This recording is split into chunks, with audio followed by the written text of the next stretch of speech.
In recognition and acknowledgement of the core principles of the biological resources that are vital to humanity's social and economic development, the Federation of St. Kitts and Nevis ratified the Convention on Biological Diversity, CBD, along with other biodiversity-related multilateral agreements, taking into consideration their contributions towards the achievement of what is popularly called the SDGs, Sustainable Goals.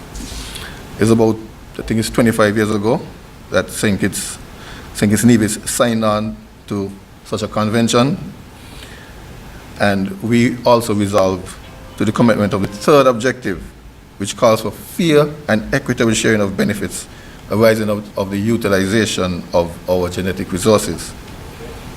St. Kitts and Nevis recognizes the Nagoya Protocol on access to benefit sharing as an opportunity to promote and conserve the mutual beneficial exploration of our biological resources.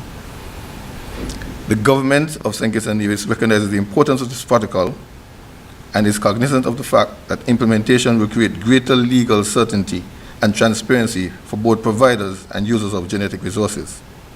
For example, while researchers and prospective researchers will benefit from a system where conditions for accessing our resources are more predictable and streamlined, the government and people of St. Kitts and Nevis, as providers of these resources, would be in a better position to ensure that the benefit sharing arrangements are facilitated. At this stage, I just like to tell a story. I like to tell stories in these speeches. I'm not good at scripts. And I'll just mention a word which is supposed to resonate with everybody in the room. West Indian red peppers. When one hears West Indian red peppers, you think it's a red pepper that comes from the West Indies. Obviously, that is not so. The West Indian red pepper, I think, is produced in some Far East country with similar conditions to the Caribbean. Over the years, researchers have come, take away the seeds, take away whatever the agronomic practices that they've learned here, and are growing it and producing it as West Indian red peppers.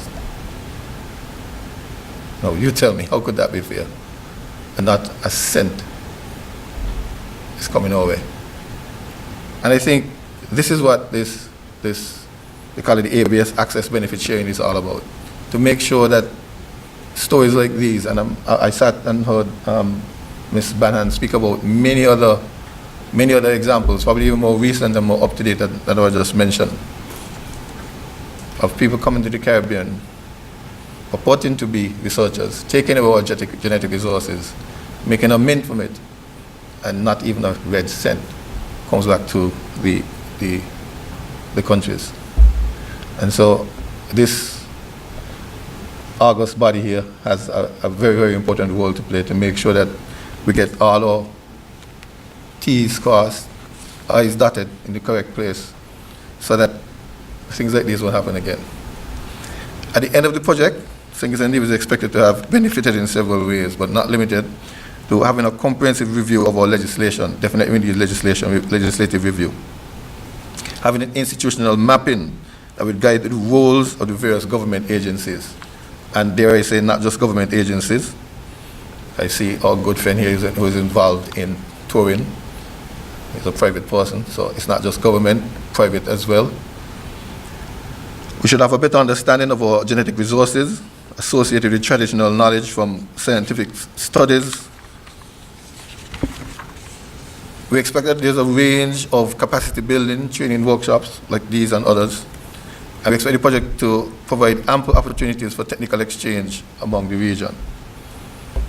Now, as we talk about our genetic resources, there's something very dear to my heart, and I guess maybe men in the room, because there's something that's very unique to St. Kitts, and I wouldn't want it to reach the stage where we are threatened in any way. And that is a product I call a sarsaparilla. If you ever go by somebody who makes sarsaparilla and ask them, they tell you how to make it. you have a difficult time. You have to be a dentist to get that information from them. Worse yet, as I see Mr. Iwo walked in the room, to show you where in St. Kitts you can find the plant, that is when they get even more secretive. I had to rely on the resources of Mr. Dr. Brown and his crew that's normally behind him to go and bring some plants just to educate people in our last open day, that we have two different types of plants that grow. Give me the name, what type of plants are again? Go again? Okay, wonderful. Whatever he said, sarsaparilla and raspberry. And it latches itself to another plant for support, right? Wonderful. And this I find is very, very unique to St. Kitts. We make a drink that has a lot of health benefits. See, face is smiling. But that's known to a number of persons. So this is something in my mind that comes immediately to mind when we talk about benefits of such a program. And what's noteworthy about the sarsaparilla, that the species that we use correct. is not the same one that we use in other parts. So I trust that the rapporteurs are taking notes of this bit of information. And so I think I've put at least two things on the table. One is warning that something like our West Indian peppers would have gotten away from us. And from a St. Kitts perspective, we don't want this to lose the sarsaparilla. And there are a number of other things. I'm sure we could find a lot of other things. Like I could talk from until the cows come in tonight and the number of species. I think we can get some help from it. The kakanga root. That's also added to the sarsaparilla drink and used for other spiritual liquors that we make around here. And there's just a few. So I'm just whetting your appetites of the things that we ourselves in tiny little St. Kitts would have to protect. And I'm sure if you travel from island to island, you'll find more of these types of genetic resources that just ripe for the taking of researchers. So we're dependent on you to protect these and others. At this stage, I would simply like to thank a number of persons, a number of organizations, United Nations Environment, the IUCN, International Union of Conservation of Nature, Jeff, the OECS Commission, the CDB Secretariat for making contributions to events like this. I would also like to commend my own Department of Environment, headed by Ms. June Hughes, and able bodies like Mr. Parry. I think the P in Parry's name is for persistence. Because he is very, very persistent when it comes to the Nagoya Protocol. He sends emails, he telephones, and he comes back again with another email to make sure it progresses along smoothly, so that we are where we are today.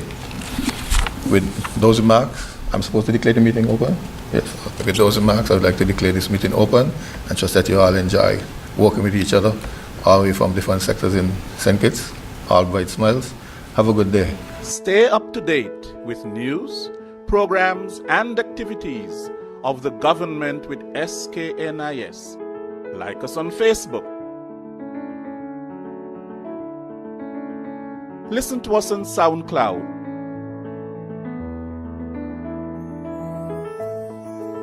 Follow us on Twitter. And watch our videos on YouTube. Connect with us today. SKNIS, St. Kitts and Nevis Information Service.